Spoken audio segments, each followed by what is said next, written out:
Welcome in, everyone, and thank you for streaming with us here on KARE 11 Plus. Jason Hackett and Alicia Lewis with you, and we are following some breaking news this morning just into our newsroom here in the last few minutes. Missing teen Manny Collins has been found dead. That's according to the Anoka County Sheriff's Office. Yeah, Michelle Beck is at the live desk. We're going to get to her in just a moment with more details on that really sad discovery. But first, we do want to talk the forecast. So many folks, all eyes on Friday, John, the 4th of July. It's a big week for Minnesota. Yeah, I would say overall, this gets a 9 out of 10 for me. This is a phenomenal week of weather. If you've got the week off, you can't really draw them up better than this in July. And that still means rain is in the forecast, but I've never seen a week in July with no chances for rain. 65 to 67 in the Twin Cities. Now, just because you get chances of rain, you know, a lot of summers you get chances for rain, you never get it.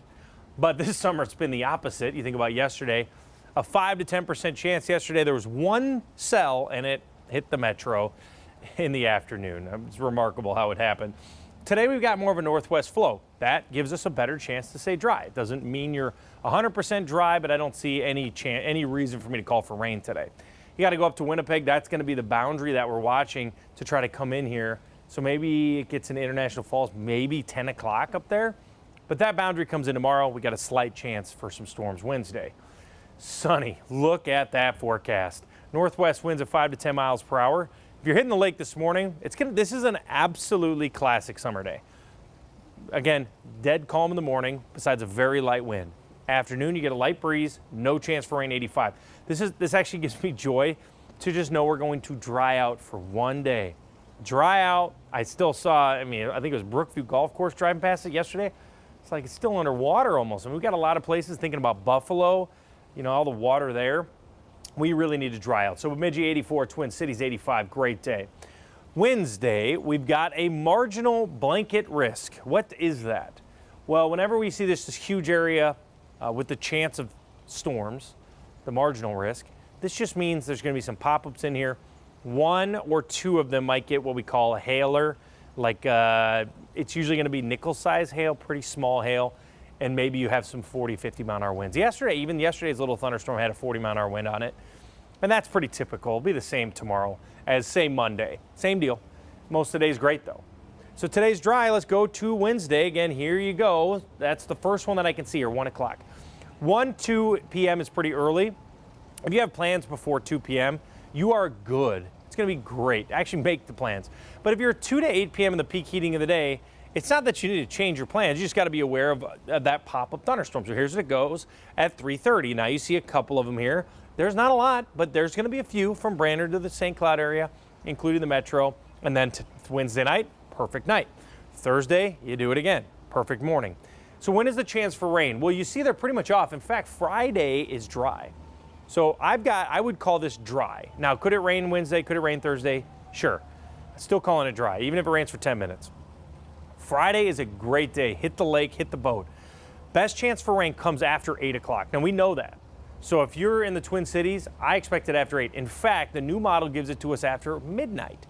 So a lot of areas around the metro might not see the rain until midnight through Saturday. Now, Saturday we have pop-ups. Now, for severe threats, I bet you we get a marginal risk, kind of like Wednesday. To me, it looks low end. Now, that doesn't mean we can't see some storms, but we're not expecting widespread tornadoes or anything like that this weekend, which is good news. Should be a really nice 7-day week. Good morning, 7:04. Live look here in Anoka. Good morning if you're streaming from there. This is Highway 10. You see some road work happening here on the westbound side. I'll tell you about a project that just started about 4 minutes ago. Highway 10 westbound here. And let me get to the project. Boop, boop, boop, boop, boop, boop, boop. Here we go. Highway 10 westbound. We're seeing things go down to one lane between Hanson Boulevard here in Coon Rapids and then Main Street over here in Anoka. That started at 7, wraps up today around noon. This is as you're going toward Ramsey and Dayton. I'm seeing more of the slowing here towards the end of the project here happening in the Coon Rapids area, so you will need to add more time in Coon Rapids. But other than that, things are pretty smooth along that road work route. Things around the Metro 2 are looking pretty good. I'm not seeing any crashes this morning. That is a good sign. I'll check back in and talk about more road projects throughout the next couple of hours. Jason. All right, Cece, thank you. We will talk to you soon. Breaking into our newsroom in just the last 30 minutes, we're learning missing teen Manny Collins has been found dead. Michelle Backus at the live desk with what we know at this hour. What can you tell us, Michelle? Well, guys, I've looked through that brand new press release we got in just the last hour. The Anoka County Sheriff's Office saying human remains were found over the weekend. Authorities confirmed those remains belong to Manny Collins. At this point, the medical examiner has not said the cause of death. The sheriff's office saying this, quote, every available resource is being directed toward the lawful arrest of anyone responsible for Manny's death. 16-year-old Manny was last seen with his father in Columbia Heights back in May. Investigators believed he was taken against his will. His mom calling him overly caring with a smile you cannot forget. And so that brings us to this morning at 10 a.m. The sheriff's office will be joined by state authorities at the BCA and also the FBI to share the latest in a press conference. Guys, already I've seen dozens of comments and hundreds of shares showing just how devastated this community is for this tragic update. Incredibly sad update. Michelle, thank you so much for that. They were searching so hard, officials. They were searching that landfill in Elk River, hoping for some sort of sign. But yeah, just an absolutely horrible way for this to end. We, of course, will have more, as Michelle mentioned, coming up at 10 o'clock with that live press conference. All right, 7:06. We are also continuing to follow breaking news out of our nation's capital. That's nearly 24 hours in the making. Senators working into the overnight wee hours this morning, trying to get enough votes to pass President Trump's big, beautiful bill. So what's taking so long? Well, it's that this Vote-A-Rama lets lawmakers offer as many amendments as they want to. Republicans are making any last adjustments to the package, while Democrats are dragging out the entire process. Senator Chuck Schumer says his side is working to show, quote, how awful this all is. The bill would extend President Trump's 2017 tax cuts, make cuts to Medicaid and food stamps, and increase spending for the military and border security. When Donald Trump says this bill won't cut Medicaid, he's lying. When he says this bill will grow the economy, he's lying. We are fiscally making Medicaid more sound. Make sure people's taxes don't go up tomorrow, the next day, forever. Now, most Senate Republicans are hoping to pass the bill and send it back to the House for a final round of voting by Friday. The GOP, though, can't lose any more than 3 votes. 2 Republicans, too, have already pledged that they're going to vote no. Well, while you're sleeping, several new laws went into effect across Minnesota. And one of the big changes involves boating and who can get behind the wheel. We know a lot of people will be boating this weekend. So let's get to Audrey Russo in Long Lake with more on who's impacted by this law. If you want to take a motorized watercraft out on the lake over the July 4th weekend, we're talking motorboats, jet skis, you are going to need a permit if you were born after June 30th, 2004. So 21-year-olds, this is your warning. You may be wondering what's really changed here. Well, the old law required 12 to 17-year-olds to get one of these permits. So starting today, that pretty much just expands the age window up to 21. And this law is actually going to phase in more age groups over the next 3 years. So by this time, 2028, everyone born after June of 1987 will need that same permit. Fortunately, it's not a huge lift to become compliant. You pay $35 to take a test according to the DNR, and it takes about 3 to 4 hours. And it's a one-time deal. Once you take this test, you don't have to get it renewed. And once you're done and you pass the test, you're able to print out a temporary permit that you'll have to have with you until the DNR can send you your permanent license. And that's a process that takes about 3 weeks. Back to you. Audrey, thank you. Now, other laws to be aware of this morning. A big change on the roads. Lane splitting and filtering is now legal for motorcyclists, meaning they can weave through traffic with some restrictions there. There's also new restrictions on kid influencer social media accounts, mapping out who gets the money and giving young influencers more rights. Plus, entertainment venues will now be required to give out free water at ticketed events with more than 100 people. We have all the details on all of these new laws posted right now at KARE11.com. Well, this morning, Minneapolis police say they're still looking for more suspects in the Boom Island Park deadly shooting. So far, just one person is charged in the case. Lou Raguse walks us through what led police to him. More akin to a war zone, the amount of shell casings. Minneapolis Police Chief Brian O'Hara described the aftermath of the June 1st shooting at Boom Island Park as a war zone. Now, a criminal complaint that charges one man with murder reveals at least 130 shots were fired, killing one woman and injuring 5 others, including one person fully paralyzed, still in critical condition. Court papers say Zaire Porter, a member of the Lowe's Street Gang, was asked to come to Boom Island to help attack opposing gang members. Minneapolis police say the park was packed because of a birthday party. Surveillance footage shows a black Dodge Challenger circling the parking lot with a passenger sitting on the edge of the window shooting into the crowd. Prosecutors believe a bullet fired from that black Challenger killed 23-year-old Stagino Whiting while her sister tried to drive her out of the park. Police say a number of people in the crowd began firing back at the Challenger as chaos ensued. According to the criminal complaint, police tracked down the abandoned Challenger in Spring Lake Park just 2 days later. The car, now green, had remnants of black wrap used to disguise it and a heat gun used to remove the wrap. Porter was finally arrested, the complaint says, after witnesses tied him to the vehicle and police found his fingerprints on it. So it's unclear how many people could be arrested in this investigation, but police are looking for at least one other person tied to the Dodge Challenger. At least 9 different guns were fired in the shootout, so any number of them could face potential charges if identified. We have new details on a fiery crash we brought to you as breaking news yesterday here on Sunrise. So take a look. This was the scene on 94 near the U of M in Minneapolis. And we've learned that amazingly, the person in that car you see completely engulfed here only suffered minor injuries. That's according to State Patrol. They say their car hit the concrete barrier just after midnight and the driver was able to escape before it all caught fire. Pretty incredible. A part of a lawsuit against Minneapolis and its police chief is moving forward this morning. The State Court of Appeals issued a decision late yesterday afternoon regarding the lawsuit filed by former Minneapolis police officer Tyler Timberlake. Now, that suit claims that Chief Brian O'Hara made false statements when body cam video emerged of Timberlake in a use of force incident in Virginia, ruining Timberlake's reputation. The court decided Timberlake can't sue the city for defamation, but decided Timberlake's case against O'Hara can proceed because his statements are not protected by privilege. If you were flying for the 4th of July holiday, get ready for some big crowds. The TSA says the big holiday travel period is happening right now, and they're expecting to screen more than 18 million people nationwide through Monday. The busiest day, TSA is predicting, will be Sunday. On the road, it's going to be even busier. AAA says it could be a record setter with about 61 million people driving, and that number could go higher if airports experience any sort of delays or cancellations. So here's some good news. I know a lot of people here in Minnesota and Wisconsin hit the roads. Kern gas prices dropped just a few hours ago. We checked right before the newscast. It's going to cost you right now over $3 a gallon on average in Minnesota, and that's less than the national average, which is $3.17. Now, no matter what you're doing for the 4th, you're probably hoping for a little rest and relaxation, aren't we all? But do you ever feel like you need a vacation after your vacation?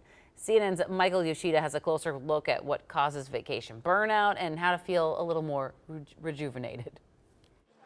Craving a post-vacation vacation? You might not be alone. We're tired because we continue our work life and that work lifestyle on vacation. Instead of relaxing, it can be tempting to overschedule, to try and see all of the tourist sites or do all of the resort's activities and more. We just continue working.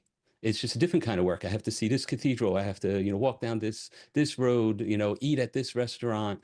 And next thing you know, you're not resting, you're still working. Jordan Barber, a doctor of acupuncture and oriental medicine, says learn to embrace unstructured relaxation. Have a to-do list, but also be okay just going with the flow and listening to your body. Other things to do to keep your stress in check. 1. Keep your hormones in balance with consistent meal and sleep timing.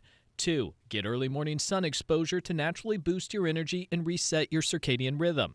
3. Hydrate. You might be vacationing in a warmer climate or are eating more processed sodium-filled foods than you're used to. And finally, when it comes to meals, enjoy your vacation, but also try to eat more magnesium and potassium-rich foods, dark leafy greens, avocados, bananas, pumpkin seeds, and more to calm your nervous system. It's okay to eat, at the restaurant that you want to eat at that might be a little processed or anything else, and to drink a little more, but make sure that hydration is up. But make sure that you're getting your magnesium, potassium-rich foods. In Washington, I'm Michael Yoshida reporting. Time now 7:14 this morning. The Minnesota Lynx are just over 12 hours out from defending their Commissioner's Cup title at Target Center. They're going up against Caitlin Clark and the Indiana Fever. The winner of the WNBA's midseason tournament brings home $500,000. That's split among all the players. That's pretty big motivation for the Lynx. especially some of our younger players. And the veterans are very aware of the meaning of that. And what's it mean? You want it, whatever the name of the championship, whatever it is, call it whatever kind of cup, whatever it's championship, you want the hardware. And, this will be a feather in the cap for this group. I feel like we got it in the bag. I think so, I don't too. know. I'm just saying. Especially if Caitlin doesn't play. Tip-off is at 7. Tickets are still available starting at $44. Yeah, so she's still questionable with a groin injury. Although in interviews she's like, I feel good. I go to the doctors, but we still don't know. And so we won't know till tonight. And if you're the coach, it's all about the longer-term plan to keep her healthy for the season and for the playoffs. Right. So we'll see Not just about the Benjamins. Exactly. But it is. We'll see what decision they make. By the way, tonight's game airs on Prime Video, but you can catch the Lynx one more time live on KARE 11. That's this Sunday, July 6th, against Angel Reese in the Chicago Sky. Pre-game coverage starts at 5:15. All right, 7:16 here on KARE 11 Plus. Look at that beautiful start to your Tuesday, 66 degrees. I know so many people take the whole week. They're like, the 4th of July is on a Friday. I'm taking the whole week. Whoever you are so lucky. Most people get the Friday off, right? So you might as well just take most people take a long weekend. We'll be here working, but it's perfect out here. I think it's perfect. Today is perfect. And it's nice because we desperately need to dry out. Look at this, 39 June tornadoes so far reported. That is incredibly active in the state of Minnesota, almost our entire year's average. Most tornadoes reported since 2010, so you're 15 years. But if you look at that 2010, how many do we have? 72 tornadoes in June? My goodness, that is wild. When I think of 2010, 2011, just across the country, I mean, those are years that I'll never forget. Those are Birmingham tornado, Joplin tornado, some of the most unbelievable tornadoes happened in those years. But this was a very, very active year. So now we've joined the party, not a party I want to join, but Missouri, Iowa, Oklahoma, they're all, Missouri, they're well into the hundreds of tornadoes. 65 in St. Cloud, 67 here in the Twin Cities. You got winds right now to the northwest around 3 to 5 miles per hour. Very quiet this morning, very quiet today. Now a typical summer day will have the winds about 10 miles per hour in the afternoon. This is the only boundary I can find. Do you see much? I don't. Not a whole lot going on. We're in the middle of high pressure in the summertime, especially with the northwest wind. We have dry air from Canada. It's July, so it's not actually dry at all, but it's not humid, and that's key. Tomorrow we'll add some humidity, so this should keep us in the 80s, a perfect summer day today. 82 degrees in International Falls, 86 in St. Cloud, down to 84 in Rochester. You're socked into summer mode here. Starting to finally warm the lakes. I think the lake temperature was 71 degrees, 71 and a half degrees when I was out there on Sunday. 71 degrees, crazy. This time of the year is 77, 78. I do think we'll get there though by the 4th. We'll finally see that temperature get above 75. Marginal risk on Wednesday. Now this is what we call blanket marginal risk for pop-up thunderstorms. Not widespread severe weather, not a line of storms, nothing like that. This is typical summer mode stuff. Through 10 tonight, I got nothing on here. Tomorrow, very quiet morning, another perfect start on Wednesday. And then here come the pop-ups again. Pop, pop, pop, pop. It's like popcorn at around 3, 4, 5. I used to call them popcorn thunderstorms because they go up and then they go down. And you see this at 8 through 8 p.m. You can see a couple of them out here. Best chance for this will be right in the central parts of the viewing area, Brainerd down to the Mankato, including the Metro. I would absolutely not change my plans. You just have to be aware that it's a normal summer day tomorrow. Because you can look at this here. Rain chances Wednesday, Thursday, very low, but yes, they're still there. Same with next week, Sunday, Monday, very dry days. So if I picked the driest 3 days, I would say Sunday, Monday, well, Thursday, Sunday, Monday. Okay, and that means Friday, Saturday have chances, but I actually would say Friday is dry. Friday during the day looks dry because there's a boundary coming into Fargo at around 9 p.m. Friday night. That should initiate thunderstorms, and it doesn't look that severe. So maybe we can hold off to the rain. Can you imagine it rains from midnight to 6? It's possible, Friday night to Saturday morning. That would leave us alone. So it's still possible. I'm not sitting here ready to say it's going to be terrible, but we got a lot of good days. Overall, this is a phenomenal 7-day forecast.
Thank you so much. I appreciate it. 7:21. Welcome back to KARE 11 Plus, everyone. The time now, again, 7:21. A big holiday week on Minnesota lakes. A big week also means big wakes. There's some pushback, though, on the restrictions in place for those wake boats you see out on the water. And now one community is looking to take action. Here's Gordon Severson. We're here at Fish Lake in Maple Grove, where there is a debate brewing about no wake restrictions. There's a restriction in place right now because the water is too high, and there's a group of local people that want to remove those restrictions to give people more access to the lake. Everybody on the lake has got an opinion, I think. There are many ways to enjoy the lake. It's a beautiful lake. Homeowner Steve Schmitz enjoys fishing, boating, and jet skis, as long as people obey the restrictions on the lake. Well, you can see some of the debris here. That's where the waves were washing up yesterday as some of the big boats were out there. You can see the issue in his neighbor's backyard. That is supposed to be grass that's got probably about 2 inches of water in it. In other areas, he says the high water has eroded the shoreline, and in these conditions, fast boats like wake boats can make the damage even worse. They create a very large wake. That's what they're designed to do. That fun is the reason why more than 500 people have signed a Change.org petition to roll back these restrictions. I can see the viewpoints from both sides. Jay Van Lowe is another homeowner on the lake and an avid water skier. This is some of the highest water I've seen since I've been here. He agrees with the no wake restriction when the water is high like this, but he would like to remove another restriction that says no wakes before 9 a.m. It could actually reduce some of the traffic on the lake by allowing skiers to ski in the morning. We have conflicting sides that they both want something different. Captain Adam Block with the DNR says more lake communities are having these debates. Hundreds of lakes have similar restrictions that also limit speed, horsepower, and distance from the shoreline. Some of these go back to the 1950s, 60s, 70s. Some water sport lovers argue the restrictions are old and outdated, whereas many homeowners argue they're even more important today. For me, it's personally trying to protect the great shorelines you see along here. Gordon Severson, KARE 11 News. Now, the mayor in Maple Grove says the city council will likely take a deeper look at this issue later this fall. He says all sides have valid arguments that need to be discussed. We'll be right back.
Here's your KARE 11 local news update.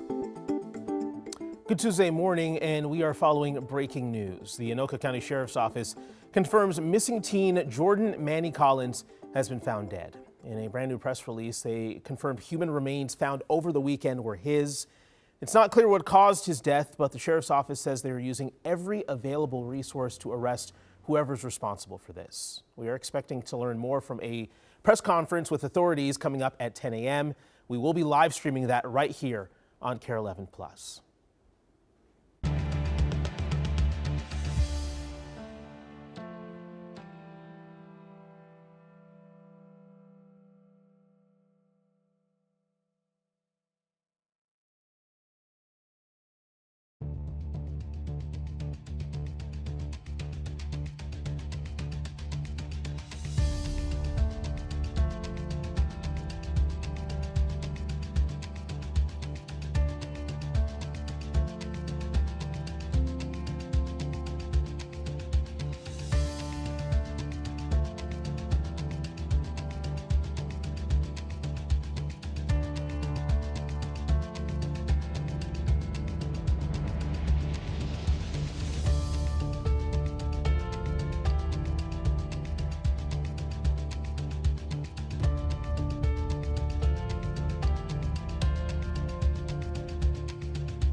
Hey, good morning. Well, it's a beautiful day today. 69 degrees to kick off the morning. You have very light winds this morning. The winds will pick up a little bit as we head into the afternoon at around 11 miles per hour. Finally, a day where we don't have a chance for rain. I can't remember the last time we didn't have a pop-up chance for some storms. Again, so you're looking at this today, 86 in St. Cloud, 85 in the Twin Cities, 84 in Bemidji, 83 in Grand Rapids. Sunny skies. It's going to be fantastic today. Now we go back to more of the pop-up mode on Wednesday. So Wednesday, we're looking at a chance for these isolated thunderstorms. They're going to be possible in the afternoon, 2 to 8 o'clock. Whenever we deal with this will be the same on Thursday. These are peak heating hours. So again, 2 to 8 o'clock is where we're looking at this chance. I will tell you for 4th of July, there is a chance, but it's mainly after 9. I bet you it falls after midnight into Saturday.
Well, good morning and thanks for joining us here on KARE 11 Plus. Your time now 7:32. I'm Alicia Lewis alongside Jason Hackett. We've been following some breaking news that we just got here at the 6 o'clock hour here of sunrise this morning. Manny Collins, that missing teen, he was missing for weeks. Authorities say his remains have been found. Yeah, just an unfortunate end to the situation. We have Michelle Beck at the live desk with the very latest from the Anoka County Sheriff's Office. We're going to check in with her in just a bit. But first, let's get to John for a look at the forecast. And today's going to be a dry one, John. Yeah, today is a perfect July day. Hard to believe June is gone. What an active month it was. I mean, when you look at the most active month of the year, it is June. But we came in at 39 tornadoes. This is the most tornadoes reported in June ever. Well, ever as in 15 years. Since 2010 at 72. So again, let's put this, sorry, I went backwards. I want to show you, so we know we've had about 39, could be up to 40 possibly. Now we're 25 over the average for this month. You can see this is tornado stats per year. We averaged 46. So we almost had the entire year in June. We averaged 14. Now we go to July, we still average 11. This is the second most active month, then it's August, then it's May. Those 4 months are our tornado months, but we're getting through the most active period. Still pretty active in July, and then obviously tapers off. But I think it's good to see that, where we sit right now, we over doubled the average in June. 65 to 67 degrees this morning, super comfortable. Northwest winds at around 5 to 8 miles per hour. And then you can see it's very quiet right now again. Looking at that boundary up here to Winnipeg. I'm trying to find a reason to call for rain because every time there's a chance for rain, we get it. It's crazy. It's almost like I'm getting to a point where I'm like, okay, 30%. And I'm like, it's going to hit us. Why don't I just say 100%? Well, that's not how percentages work because we're forecasting an area. But it's been luck. I mean, the Twin Cities has been lucky or unlucky, however you put it. Every chance for rain seems to hit us. So we'll go into the 80s today. We got northwest winds at 10 to 15 miles per hour. So we're looking at middle 80s here and straight sunshine. It's hard to complain about a day like today. Let's get to tomorrow. Back to normal, back to the marginal risk with pop-up thunderstorms. This is what we call blanket marginal risk. It's not going to be for severe storms. It's for pop-up thunderstorms. So let's see what this looks like on future radar. Tonight through 10, we're quiet. Perfect night. Tomorrow, perfect morning. Make plans Wednesday. Tomorrow's not a day to be worried about storms. You just have to be aware from 2 to 8 there's going to be an area of storms possible, and it is not a lot. But it's from Brainerd down to Mankato. We're finding some pooling moisture in there. That's where they typically want to develop. Mainly dry through Friday. That's key. If you're off right now and you got plans today, tomorrow, Thursday, Friday, I would definitely make plans. If I was going to go, I'll probably go boating a couple days of this week. I will go any day. Nothing is going to deter me from going outside. The only time I'm actually questioning it is Saturday morning. So at this point, Saturday is going to be the better chance. I think Friday night, we could maybe get the fireworks off here in the metro and then have rain overnight to Saturday. That's been the trend. It's gone later in the night. Now, if you're in Brainerd, Bemidji, I've got that chance for rain at around 8 to 10 p.m. So northern part of the state, a better chance for rain during the fireworks, but it's still far away. And when trends start trending in a direction, they usually don't stop. That'd be great. Push it into Saturday. We'll battle a few storms Saturday. Sunday looks dry. Good morning, 7:35. Thanks for streaming with us. Let's take a look at the big map so you can take a look at your route before you head out the door. I'm not seeing any significant crashes right now. That is good news. I am seeing some slight slowing though on 694 heading through the Lowry Tunnel here on 94. A little bit of slowing on 62 eastbound, but you're seeing a lot of red here at the Burnsville split 35W northbound. That's because 35W northbound is down to just a couple of lanes between the Burnsville split here and Cliff Road in Burnsville. That's until mid-October, so you're going to see a little bit of stop and go in that area, but otherwise things looking pretty good as we inch closer to 8 o'clock. Here is a live look there of a little bit of that slowing. This is still the fastest route here, but I'll let you know if you need an alternate route, and I'll do that for you. Other than that, there are a few morning projects that start at 9 and 10 that I want to talk about, so I'll get those into you and details about that before we wrap up at 9. Jason. Cece, thank you very much. We continue to follow breaking news out of Anoka County. In the last hour, we learned missing teen Manny Collins has been found dead. Michelle Beck has been at the live desk all morning with more on what we know right now. Hey, Michelle.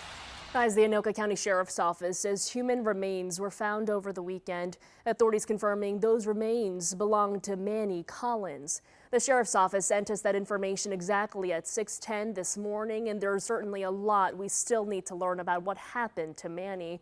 But as we've previously reported, investigators believed the 16-year-old was taken against his will, but his exact cause of death is not clear right now. That'll be up to the medical examiner to release. The investigation into his death is also ongoing. Authorities across the local, state, and federal levels are on top of that. And those agencies I mentioned, including the BCA and the FBI, will all be there at a 10 a.m. press conference. Guys, we will be there as well to cover it. All right, Michelle, thank you very much. Just the outcome, obviously, that nobody wanted. We're going to hear more, obviously, coming up at that press conference at 10 a.m. All right, we're continuing following live breaking news out of D.C. Senators pulling an all-nighter trying to get enough votes to pass President Trump's big, beautiful bill. They're still at it, too, working on amendments as we speak. Yeah, in about an hour, their negotiations will hit the 24-hour mark. Around midnight, reporters asked the Senate Majority Leader if lawmakers are making any progress towards a final vote. He answered, quote, "Progress is a very elusive term." Senators have now gone through more than 24 last-minute amendments because this so-called vote-a-rama allows lawmakers to bring up as many as they want. Among other things, the bill would make steep cuts to Medicaid and Medicare, which Democrats, including Amy Klobuchar, have criticized. Because the debt is so big in this bill, because they wanted to give all the tax cuts to the rich, it triggers $500 billion in Medicare cuts, which is really going to hit rural hospitals where our veterans are. And so, yes, there are some improvements and reforms to Medicaid to make it more efficient, to make sure that the people who are supposed to benefit from Medicaid do, and that it doesn't go to people who shouldn't benefit from Medicaid. This is a live look from the floor as we speak. So for the bill to pass in the Senate, the GOP cannot lose any more than 3 of its senators. The 2 Republicans so far have already voiced their opposition. Well, you're going to want to keep an eye out on your drive to work this morning. A new law just went into effect just a few hours ago for motorcyclists. They're now allowed to weave through lanes of traffic. Audrey Russo has a closer look at the new law and some of the restrictions in place. So the key to understanding this law is understanding that it is tied to the speed of traffic. So motorcyclists can now do lane splitting, and that is when they travel between lanes of moving traffic in order to pass a car. So they're allowed to do it, but only when the speed of traffic is 25 miles an hour or less. So you think about the number of times during your day that you're traveling at 25 miles an hour. It's probably not for too long during your commute. Motorcyclists will also be allowed to lane filter, which is traveling through stopped traffic at red lights or traffic jams. Bikers cannot go faster, though, than 15 miles per hour over the speed of traffic in those lanes. So if we're all sitting in a traffic jam, nobody's moving, a motorcyclist can't fly by going 60 miles an hour. Motorcyclists are also not allowed to filter or split in school zones, on-ramps to highways, or roundabouts. You may be wondering how this law came about, and the goal is to reduce congestion on the roadways. The Department of Public Safety is actually encouraging regular car drivers to familiarize themselves with these laws so that they don't accidentally or intentionally impede a motorcyclist's legal right to lane filter or to lane split. Back to you. Well, other laws to be aware of this morning. Any boaters 21 and younger will now need a permit to operate a boat or personal watercraft like a jet ski. There are also new restrictions on kid influencer social media accounts, mapping out who gets the money and giving young influencers more rights. And also the cannabis tax rate went up from 10% to 15%. We're going to have more details on all of these laws at KARE11.com.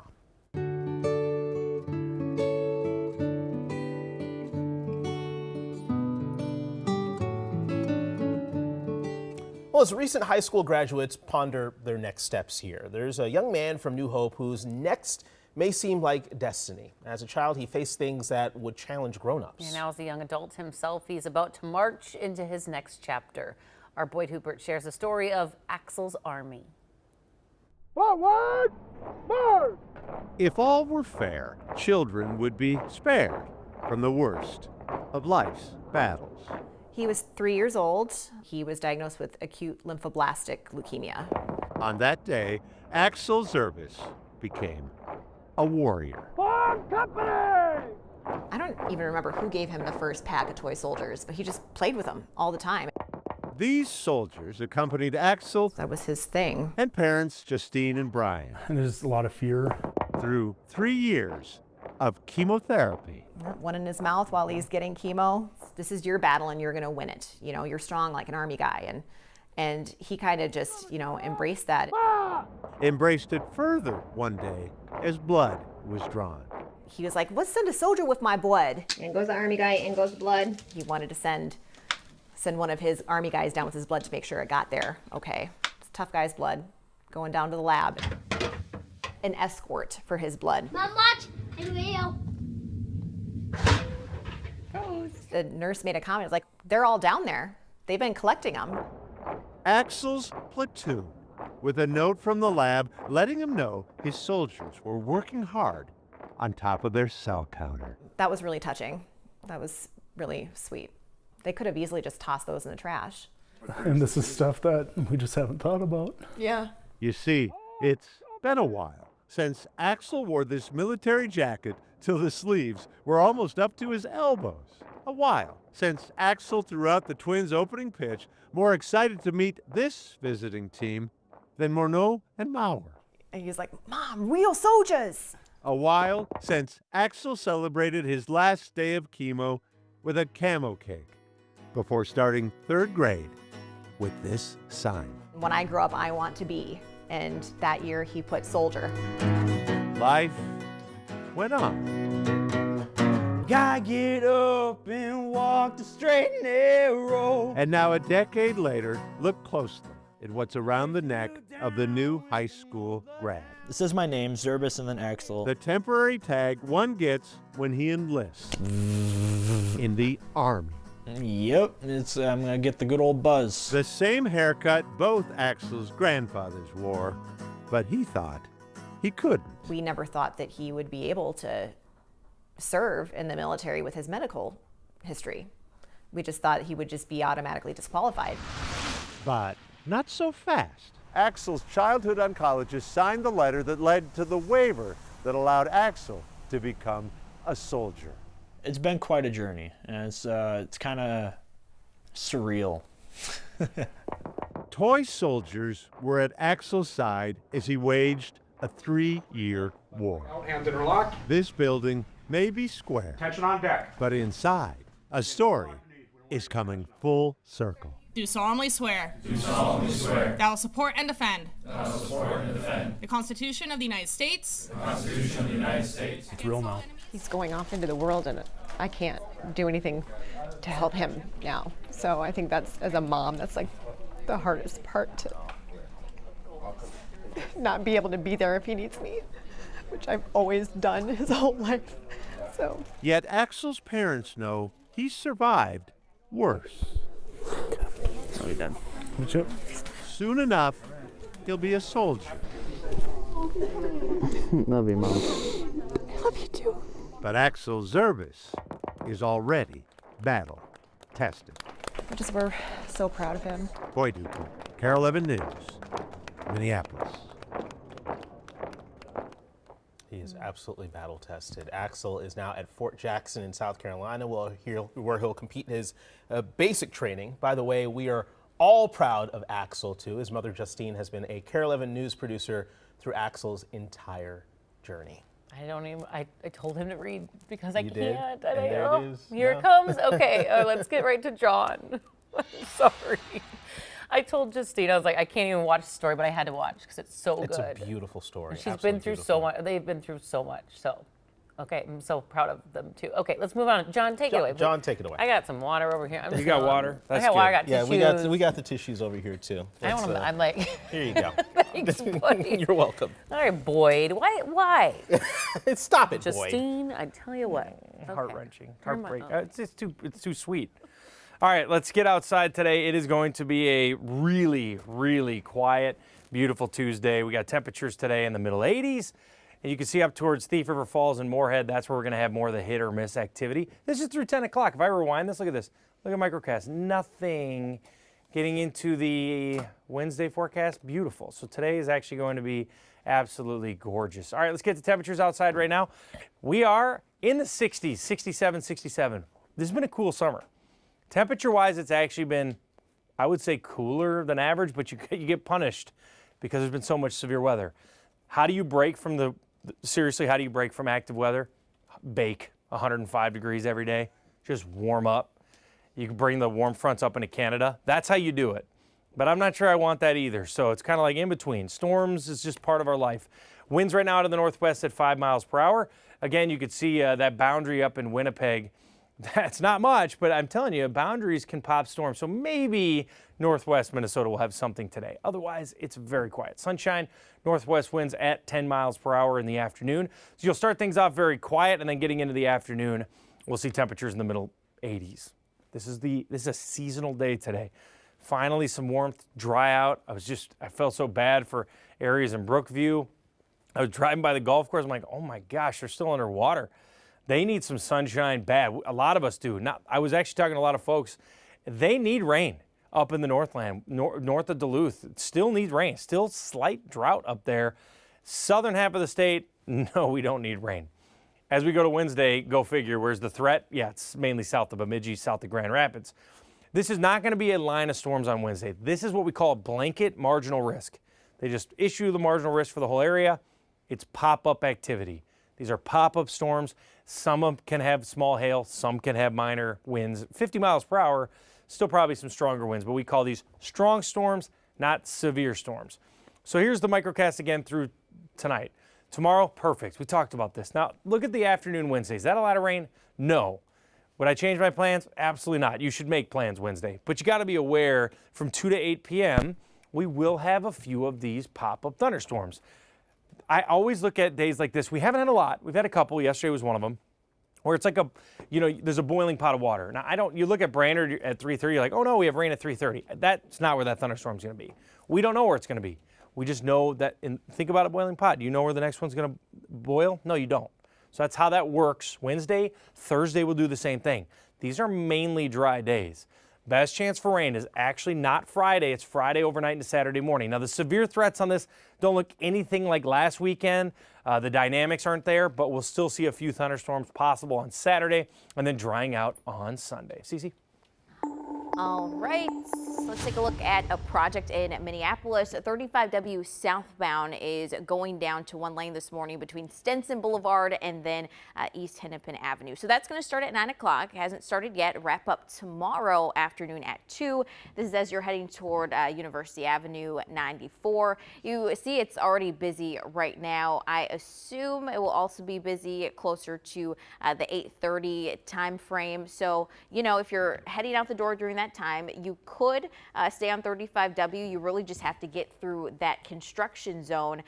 So adding 10 to 15 minutes would be a good idea if you're trying to get into downtown Minneapolis. Or if you don't want to go through the construction zone, you can take Highway 280 onto 94, but 94 westbound is busy as well. So again, this is the fastest route. You just may have to sit through a little bit of construction.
new video this morning shows a heart-stopping scene at sea after a child went overboard on a Disney cruise ship. Her dad jumping in after her to save her. Shocked passengers filmed the race to rescue them, including the moment they were pulled from the water.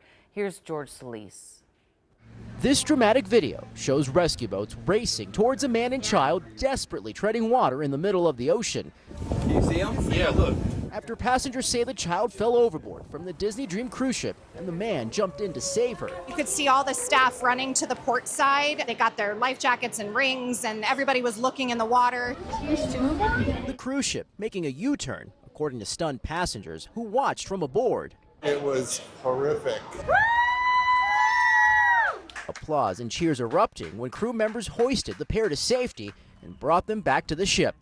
Everyone cheered. It was a good moment. It happened Sunday as the ship was sailing from the Bahamas back to Fort Lauderdale. Passengers say the fall occurred somewhere along the fourth deck, just below the yellow boats you see here. Passengers say they also heard loudspeaker warnings of Mr. Bob, emergency code for man overboard. It's unclear how the child ended up in the water. It was so scary. It was like, how did she fall? In a statement to NBC News, Disney Cruise Line confirming the rescue of two of their guests, saying, "We commend our crew members for the exceptional skills and prompt actions which ensured the safe return of both guests within minutes." The response was just amazing. Amazing. More than 30 million people go on cruises every year. During a 10-year period, 212 people went overboard from cruise ships worldwide. Just 48 were rescued. By law, cruise ships must have rails that are 42 inches or higher. I'm just glad they're safe. Tonight, the child and rescuer's conditions are unknown, but those on board calling it nothing short of a miracle. Such a sigh of relief. I mean, it's a parent's biggest nightmare. Pretty crazy. Still unclear where the ship was when the child went overboard or how many days the cruise had been traveling. We'll be right back.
Here's your KARE 11 local news update.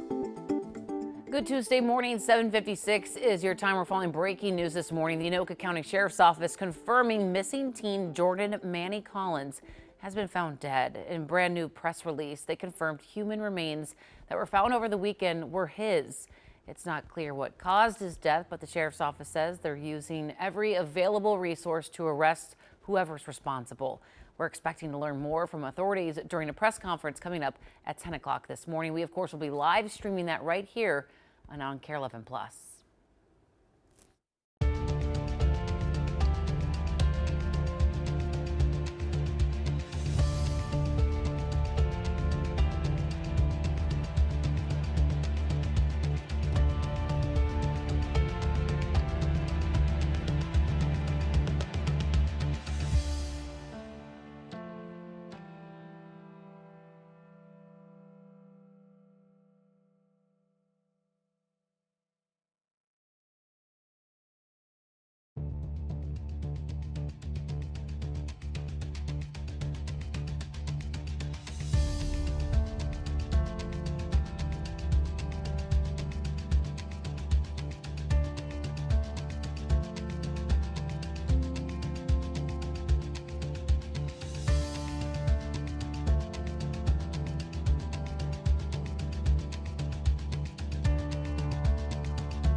Good morning. Happy Tuesday. Finally a day without storms. And that's rare to say. Look at the amount of sunshine. A sunny day today. Northwest winds at 10 miles per hour. A little bit breezy as you get out there. Definitely a chop on the lake if you're going to be outside. Tuesday's forecast is perfect. I mean, I can't draw them up better than this for July. 84 in Bemidji, 85 in the metro, and down to Rochester. We're all the same today. Now we get to this marginal risk Wednesday. Now this is not for the same type of severe threats we've been having. You think about the weekend. No, this is for pop-up thunderstorms. So Futurecast today, quiet. Tomorrow, mainly quiet. Tomorrow's a great day. Pop-ups are possible. 3 p.m. Is this a lot? Absolutely not. Probably 40% chance. But they're going to be out there from Brainerd to the Twin Cities. Mainly dry Thursday. Most of that rain Friday comes into Saturday morning.